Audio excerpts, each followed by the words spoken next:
But so we're going to get tonight started, and Eldon Smith is going to be our first storyteller. So give it up for Eldon Smith.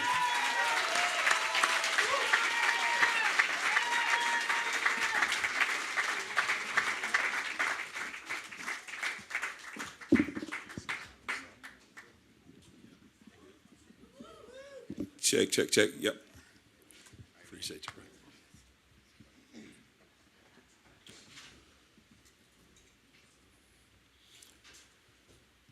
The rumors were already swirling around the camp, but there were always rumors. IED here, gunfight there. But those Humvees would always come around that corner to Camp Alpha, intact, with all accounted for. This was Afghanistan 2007 during Operation Enduring Freedom. I was a civilian contractor working for the military. I was on a small camp, maybe 300 men. And on camps that small, you tend to become family. I mean, you're around each other 24/7 over 300 days out the year. The rumors that started that morning, gunfight in the Nuristan province. The soldiers of 180th Infantry were in Kamdesh on combat patrol. They had been gone a couple weeks and they were due back that day. I walked into the phone room to call my son to say goodnight. And when I picked up the phone, it was dead. Now, this is Afghanistan. It could have been anything, but the only time that ever really happened was when something happened.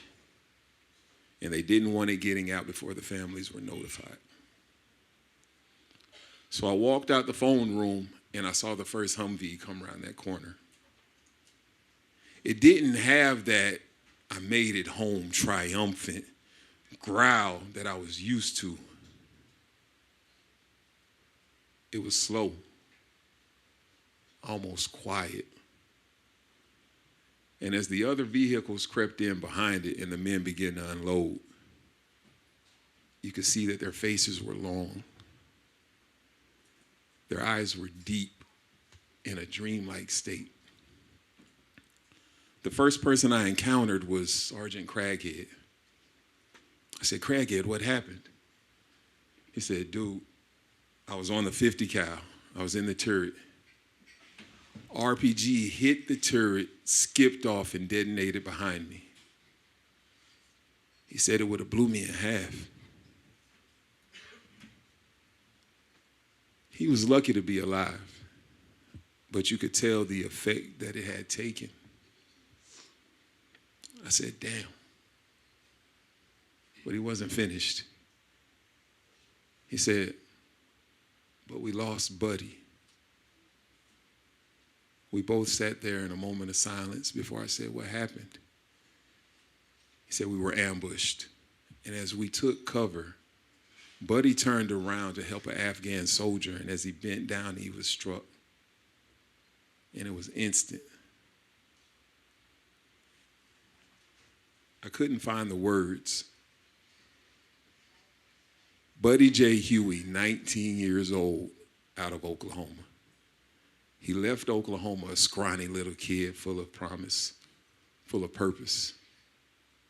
He would return home a fallen hero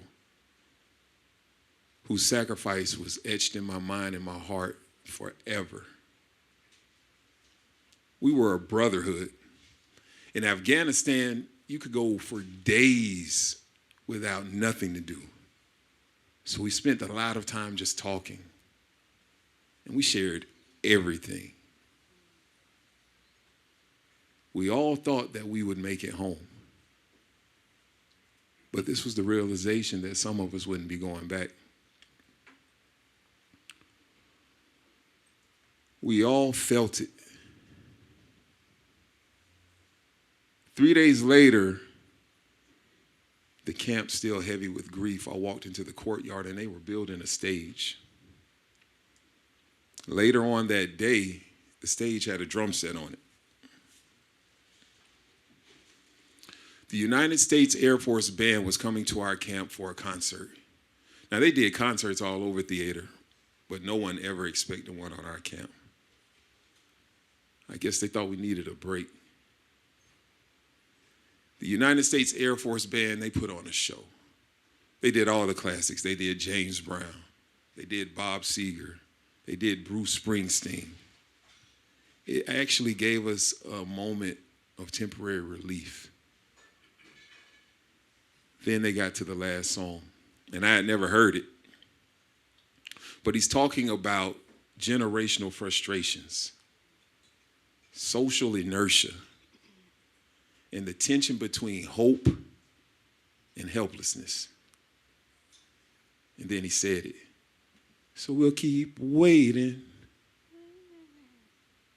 And I don't know where it came from, but it just came up.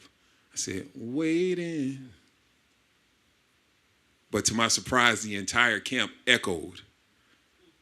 It was like we were singing to the heavens, like we wanted Buddy to hear us.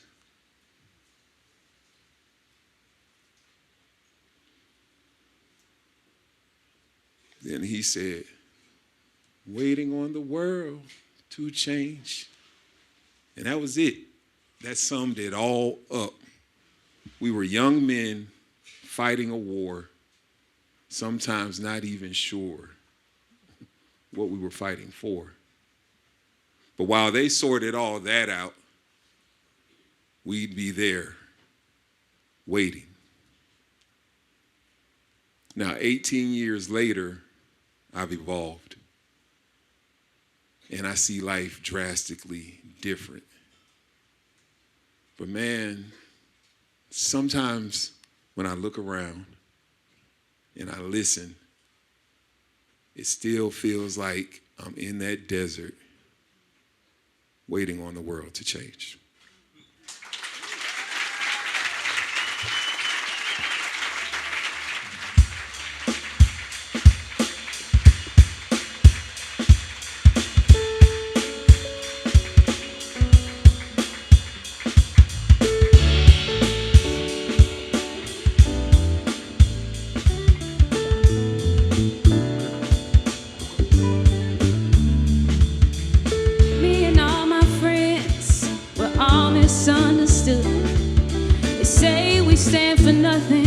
There's no way we ever could. And we see everything that's going wrong in the world and those that lead it. Just feels like we don't have our means to rise above and beat it. So we keep waiting, waiting on the world to change. We keep on waiting, waiting on the world to change. It's hard to beat a system when you're standing at a distance. So we keep waiting, waiting on the world to change. Now if we had the power to bring our neighbors home from war, they would have never missed a Christmas. No more ribbons on the door. Now when you trust your television, well, what you get is what you got. Cause when they own the information, oh, they can bend it all they want. So it's waiting, yeah, waiting on the world to change. We keep on waiting, waiting on the world to change. It's not that we don't care, but we just know that the fight ain't fair. We keep waiting, waiting on the world to change, yeah.